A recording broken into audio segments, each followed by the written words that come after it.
जैसे आपने सत्यमेव जयते किया, जी जी जी जी। आप वो कहते हैं इसमें सिर्फ हिंदुओं की कुरीतियां, हिंदुओं की प्रॉब्लम्स उठाई, इसमें मुसलमानों के बारे में कुछ नहीं कहा। नहीं और नहीं बहुत नहीं, पैसे कमाए उससे। अरे एक तो मैंने पैसे कमाए नहीं, मैंने गंवाए। क्योंकि अब ये अच्छा नहीं लगता है बोलना, मैं अपने, अब आप पूछ रहे हैं तो मैं बोल ही देता हूं कि मैंने वो शो करने के लिए मेरे जितने एड्स थे मैंने उनको रिक्वेस्ट किया, टर्मिनेट किया। बहुत बड़ी रकम थी, ये सब चीज़ें मैं, मतलब जो मेरी अपब्रिंगिंग है, मेरी अम्मी ने जो सिखाया, मैं ये सब बोलना बड़ा मुश्किल होता है मेरे लिए, लेकिन बहुत बड़ी रकम थी। जो रकम मुझे उस शो में काम करने के लिए मिल रही थी उससे कुछ 6-7 गुना बड़ी रकम थी जो मैंने गंवाई है। मैं मजाक नहीं कर रहा हूँ ये। और मेरे जो आसपास के जो मेरी टीम है वो बहुत नाखुश थी मुझसे कि आप अपना नुकसान करा रहे हैं।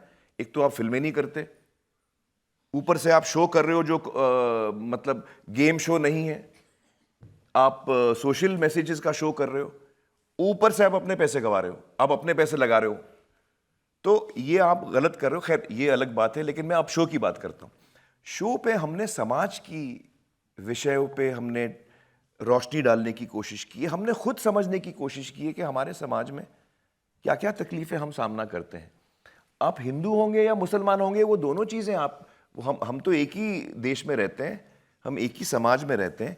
तो जो चीज़ें समाज में हमें तकलीफ देती हैं तो वो हिंदुओं को भी देती हैं, मुसलमानों को भी देती हैं, सिख को भी, ईसाई को भी, सबको वो तकलीफें होती हैं। तो उस शो में बल्कि मेरे ज़्यादातर टॉपिक्स थे, I think on women's issues काफ़ी टॉपिक्स थे। तो वो तो दोनों मज़हब के विमेंस में वही इश्यूज़ हैं। आप डोमेस्टिक वायलेंस ले लीजिए, ये सारी चीज़। तो उस शो में तो ऐसा बिल्कुल धार्मिक तो बिल्कुल नहीं था। हाँ, अब ये तो लोग सोचेंगे कि ये कैसा आदमी है कि ये अच्छी भली अच्छा मुझे अच्छा याद आया, आपने देखिए सॉरी सॉरी, आपने वो फिल्म देखी है सीक्रेट सुपरस्टार? वो उनका मजहब क्या है फिल्म में, जरा बताइए मुझे। तो मैं क्या कह रहा हूं फिर? ऐसा कुछ नहीं है, हम कहानियां बनाते हैं और हम सामाजिक टॉपिक्स पे मैं एक्चुअली कहानी बताता हूं। मेरे ज्यादातर हर फिल्म ऐसी नहीं है, ज्यादातर मेरी फिल्में सोशल थीम्स पे होती हैं। और वो क्यों होती हैं? मैं भी सिंगिंग एंड डांसिंग कर सकता हूं, मेरे फिल्मों भी आइटम गाने हो सकते हैं, मैं भी सिर्फ एक्शन फिल्में कर सकता हूं। किसी ने मुझे रोका है? मुझे तो सारे डायरेक्टर्स, प्रोड्यूसर्स, ये सारा, मैं जो फिल्म करना चाहूं कर सकता हूं। फिर भी मैं सामाजिक फिल्म क्यों चूज करता हूं? क्योंकि मेरे दिल में हमारे समाज के लिए, हमारे देश के लोगों के लिए बहुत प्रेम है और मैं चाहता हूं कि हमारी जिंदगी बेहतर हो। तो मैं तारे ज़मीं पर बना रहा हूं। जब मैं तारे ज़मीं पर बना रहा हूं, मेरे आसपास के लोग मुझे कहते हैं आप क्या डॉक्यूमेंट्री बना रहे हैं, लर्निंग डिसेबिलिटी, डिसलेक्सिया, ये क्या है, कौन देखेगा? और आप इंटरवल के बाद आ रहे हैं फिल्म के अंदर, तो ये फिल्म तो आपकी नुकसानदेह होने वाली है, कोई नहीं देखेगा, फ्लॉप हो जाएगी। बट मुझे बनानी है वो, क्योंकि वो बहुत इंपॉर्टेंट टॉपिक है। आप सोचिए, लाखों बच्चे हमारे देश में हैं जो आज तक सफ़र करते थे, परेशान होते थे, उनको डांट पड़ती थी, उनको मारा जाता था, उनको बेइज्जत किया जाता था। तो ये फिल्म मेरे लिए बहुत ज़रूरी थी कि भाई ये हमारे बच्चों का सवाल है, हमारे माँ बाप का सवाल है। माँ बाप को भी पता चलना चाहिए कि मेरे बच्चे को तकलीफ है, उसको डांट की ज़रूरत नहीं, उसको मेरे मदद की ज़रूरत है। तो ये तो मैं देश के लिए काम कर रहा हूँ। आप समझ रहे हैं? जावेद अख्तर कहते हैं कि किसी फिल्म को फ्लॉप करने के लिए उसमें जो जो कुछ चाहिए होता है वो आप अपनी फिल्मों में डालते हैं, उसके बाद भी वो फिल्में सुपरहिट हो जाती हैं।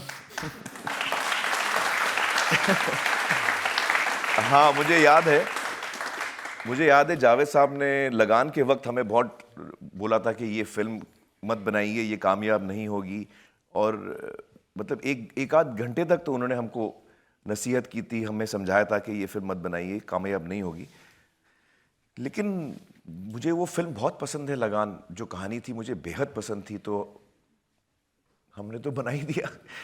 लेकिन देखिए, ये जावेद साहब का बड़प्पन है, ये जावेद साहब का बड़प्पन है कि वो ये चीज़ पब्लिकली भी बोलते हैं कि मैंने आमिर को रोका था लेकिन आमिर नहीं सुना, उसने बनाई और देखो कितनी कामयाब हुई। तो जी हाँ, वो एक दफ़ा ऐसा हुआ है। नहीं, कई दफ़ा ऐसा हुआ अच्छा। है। एक और सवाल ले सकते हैं हम ऑडियंस में। जी जी जी। मेरा आपसे सवाल है कि सोशल मीडिया पर कुछ लोग बॉयकॉट की कॉल करते रहते हैं, क्या आपको उससे कुछ फ़र्क पड़ता है? मुझे लगता है कि जो मेरी देश की जनता है वो मुझे खूब जानती है। ट्रोल्स कोशिश करते हैं, अपना कष्ट करते हैं वो कोशिश, तो मेरी ऑडियंस पे मुझे पूरा भरोसा है। और अच्छी बात यह है कि चाहे वो पीके हो, चाहे वो दंगल हो, बहुत बार ट्रोल किया, लेकिन आपकी ये फिल्में हिट हुई। जी बिल्कुल बिल्कुल, क्योंकि मेरी ऑडियंस जो है वो मुझे पूरी तरह जानती है और मुझे अपनी ऑडियंस के साथ मेरा बहुत ही गहरा रिश्ता है। और ये रिश्ता सिर्फ फिल्मों से नहीं है, ये रिश्ता है जिस तरह से मैंने अपनी ज़िंदगी भी जी है। हाँ हाँ, मुझसे गलतियाँ हुई, किससे नहीं होती हैं, मुझसे भी गलतियाँ हुई हैं, लेकिन मैं अपनी गलतियों से सीखा हूँ।